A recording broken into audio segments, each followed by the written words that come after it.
after he supernaturally told me, I heard the Lord speak to me audibly, watch your tongue.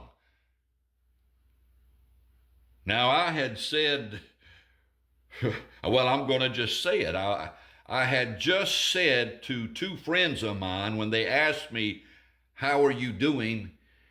And they asked me that in my room. I told them, well, I was frustrated and deeply depressed. I'd never told them those words before, although I told myself those words many times. And right after I told them that I was frustrated and deeply depressed, right after that, all of a sudden, to my left, coming from the ceiling, it seemed like, area, I heard these words, watch your tongue. It was so loud and so forceful, but it sounded in a tone like a loving parent rebuking the child he loves, trying to get them to receive instructions, wake up, watch your tongue.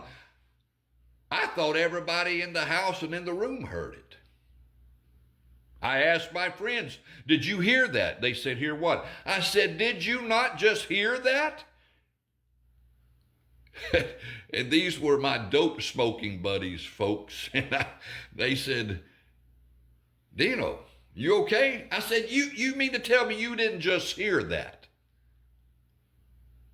They kind of looked at me like I had lost my mind. I kind of thought, what in the world? Now I'm hearing voices. Watch your tongue. What did I say? All I said is that I was frustrated and deeply depressed. Now, if I would have been using one of our, what we call cuss words, those 4-letter words, then I might have made a connection. But I didn't make the connection when I just said I was frustrated and deeply depressed. But years later, the devil pouncing on me because of my ignorance, distracting me, drawing my interest to other things by constant temptation, testing, and trial bombardment. Eventually, though, thank God, I ended in England. Some things were, I began to be delivered from this and from that, and eventually,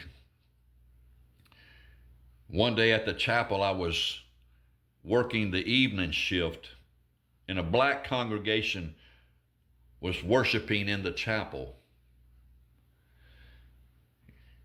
And I remember looking through the double doors that goes into the worship sanctuary area.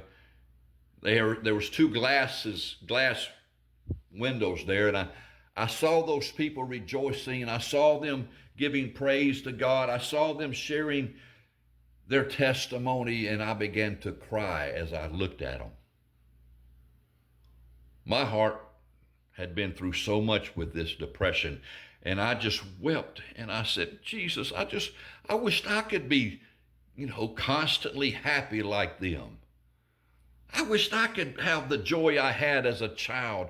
What happened to me? What's wrong? Why am I going through this?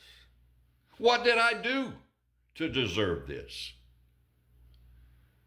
And shortly after that, a tall young man walked through the front doors of the entry area of the chapel.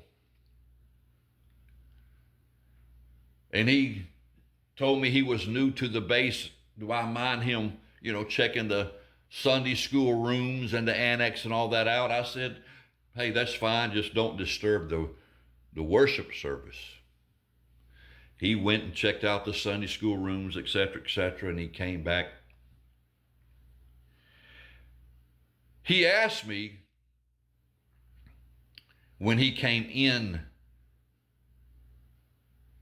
the front doors. When he first came in, he asked me this, how are you doing?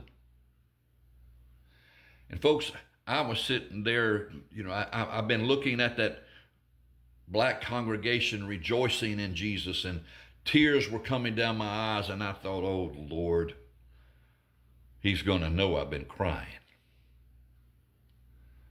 Well, I'm wiping my tears, and I turn around and I tell him, well, not too bad. And he said, not too bad? I said, no, not too bad. He finished walking through the church, and then he left. About an hour later, he came back. I'll never forget this afternoon. I'll never forget it. Remember how I told you the Lord supernaturally shouted at me, watch your tongue? A couple of years had passed since I heard that, and I wondered what it meant.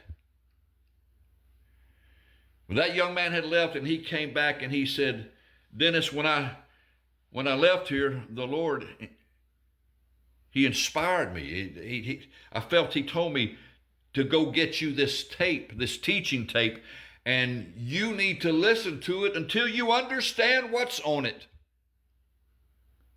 It has purpose and meaning for you.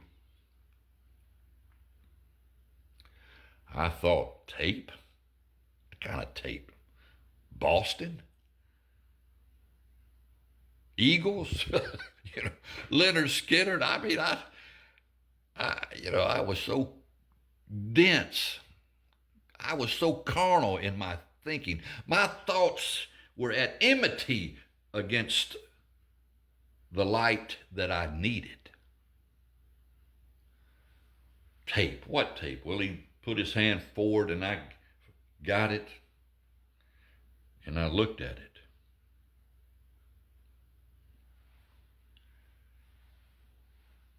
The name of that tape, the title of that teaching tape was The Power of the Tongue by Kenneth Copeland. This was in 1981.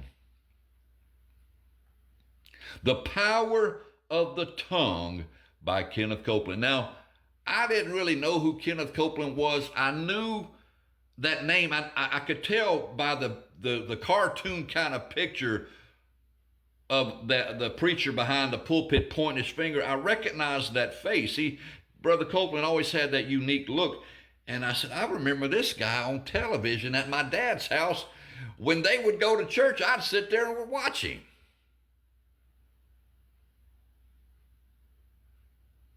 The power of the tongue.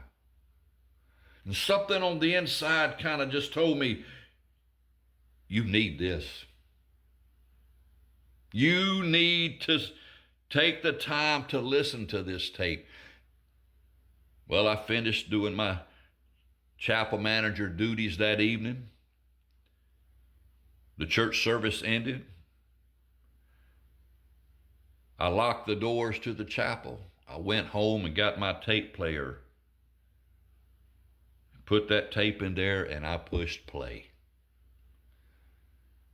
And folks, I'm telling you, I had never heard anybody ever teach the Word of God with such authority. He began to tell us in that tape the importance of watching our tongue. Life and death is in the power of the tongue. They that love it shall eat the fruits thereof. Pleasant words are as the honeycomb, sweet to the soul, health to the body. But what will unpleasant words do? The opposite. And I began to check my vocabulary and how I was speaking. And oh my God, how far off I was from words of blessings. My words were words of cursing and cussing. I listened to that tape over and over and began to apply it. And by the application of watching my tongue, God healed my soul. More to come.